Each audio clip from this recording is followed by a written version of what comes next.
இங்கே ஓடும், இந்த பாரு நெய்தல் படை எப்படி பாதுகாக்கிறேன் பாருன்னு போடுவேன்.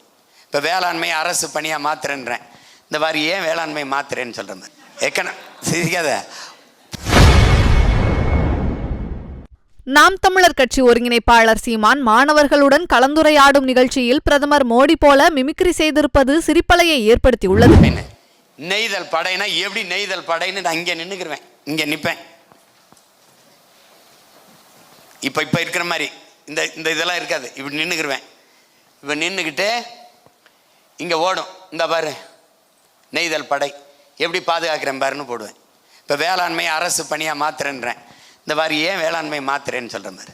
இவ பாரு, இப்போ இப்படி பாரு, ஆடு மாடு வளர்த்தலே அரசு பணியாக மாத்துறேன்னு சொல்கிறேன், ஏன் மாத்துறேன்னு சொல்கிறேன். இந்த மாதிரி ஆஸ்திரேலியா என்ன பண்ணுது பாரு, இங்கே பாரு பிரதமர் மோடி பேசுவார் டைரி டேல, மில்க் ஹே சிரிக்காத, பெரிய சந்தை இருக்குங்கிறாரு, பால்லையே நம்ம பெரிய பொருளாதாரம் இருக்கு, அதுலேயே நம்ம தற்சார்பு அடையலாம்ங்கிறார். ஆனால் மாடு யாரும் வளர்க்க மாட்டாங்க.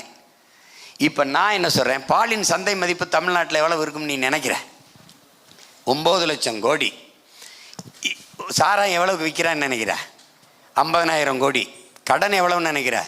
8,33,000 கோடி. இது இப்போ நான் என்ன செய்கிறேன், பாலை ஆந்திராவிலேருந்து வாங்குறேன், கறியை ஆந்திராவிலேருந்து வாங்குறேன். இப்போ நானே ஆடு வளர்க்குறேன், நானே பால் கொண்டு வரேன், ஆவின் பால் விற்கிறேன், ஏன் வளர்க்க மாட்டேற? இப்போ நான் மாடு வளர்க்குறேன், பிரேசில் என்ன செய்யுதுன்னு காட்டுவேன். மாடு வளர்க்குது, ஆடு வளர்க்குது, கரும்புலேருந்து பெட்ரோல், சர்க்கரை, மாடு பால்.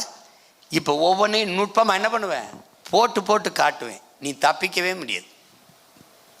கன்னியாகுமரியில் ஒரு சின்ன முன்னோட்டம் காட்டினேன், பார்த்துருப்பாய் நினைக்கிறேன்.